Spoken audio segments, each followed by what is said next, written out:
Tujuan praktikum 1. Untuk mengetahui cara membuat indikator asam basa dari bahan alami. 2. Untuk mengetahui sifat asam basa suatu zat dengan menggunakan indikator alami. 3. Mengamati perubahan-perubahan warna indikator pada larutan asam basa. Nah, sebelum praktik, kami akan menjelaskan beberapa teori yang mendukung percobaan kami. Yang pertama, teori asam basa menurut Arrhenius. Asam sebagai zat yang ketika dimasukkan ke dalam air menghasilkan ion A+. Basa sebagai zat yang ketika dimasukkan ke dalam air menghasilkan ion OH-.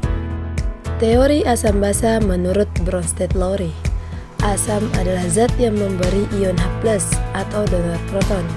Basa adalah zat yang menerima ion H+ atau akseptor proton. Teori asam basa menurut Lewis. Asam merupakan akseptor pasangan elektron. Basa merupakan donor pasangan elektron. Asam 1. Berasa masam. 2. Terasa sangat pedih bila terkena kulit. 3. Bereaksi dengan logam-logam tertentu menghasilkan gas hidrogen. 4. Bereaksi dengan batu kapur dan soda kue menghasilkan gas karbon dioksida. 5. Bereaksi dengan kertas lakmus dan mengubah lakmus biru menjadi merah. Sifat basa 1. Berasa pahit. 2. Terasa licin di kulit. 3. Bereaksi dengan minyak dan lemak. 4. Bereaksi dengan kertas lakmus dan mengubah lakmus merah menjadi biru. Indikator asam basa adalah zat-zat warna yang mampu menunjukkan warna berbeda dalam larutan asam dan basa. pH adalah suatu parameter yang digunakan untuk menyatakan tingkat kesamaan larutan. Asam memiliki pH lebih kecil dari 7, netral memiliki pH 7, basa memiliki pH lebih besar dari 7. Bahan indikator alami: kunyit, bunga kembang sepatu, bawang merah.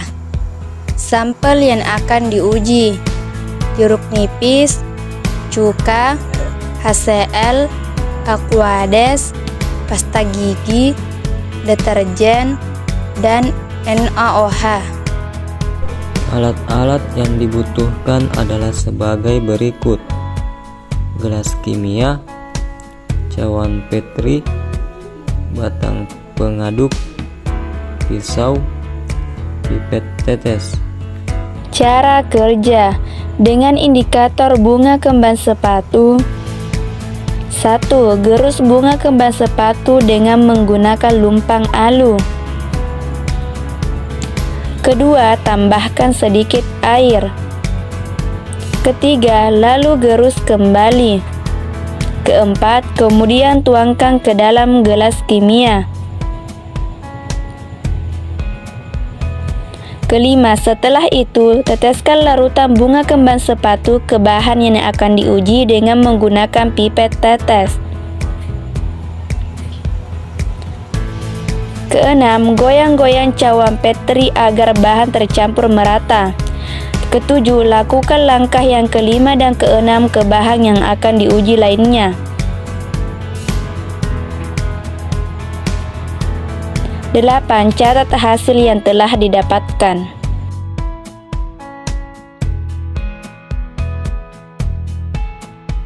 Cara kerja dengan indikator kunyit. 1.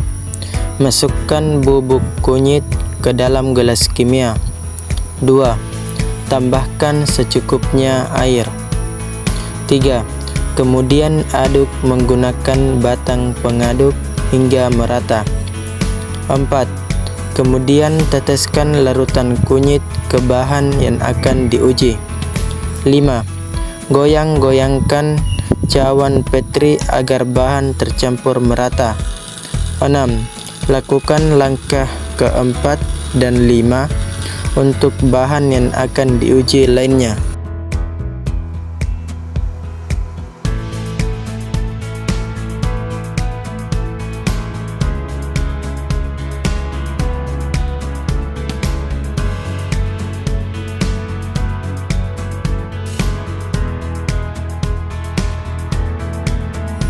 7.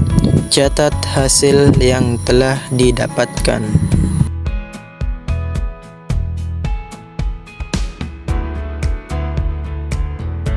Cara kerja dengan indikator bawang merah. 1. Kupas bawang merah.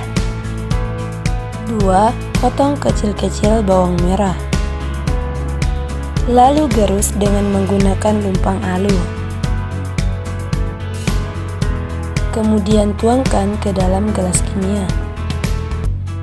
Setelah itu, teteskan larutan bawang merah ke dalam bahan yang akan diuji. Goyang-goyangkan cawan petri agar bahan tercampur merata. Terakhir, catat hasil yang telah didapatkan.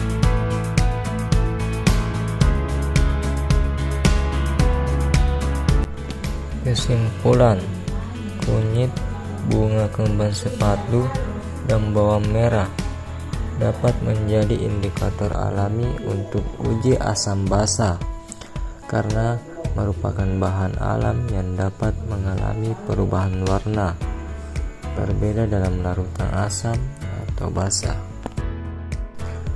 Bunga kembang sepatu merupakan indikator alami uji asam basa yang lebih baik dibandingkan kunyit dan bawang merah karena ekstraksi antosianin pigmen yang larut dalam air bunga kembang sepatu bila diteterkan dalam larutan asam atau basa mengalami perubahan warna berbeda yang sangat jelas antara larutan asam, larutan netral, dan larutan basa.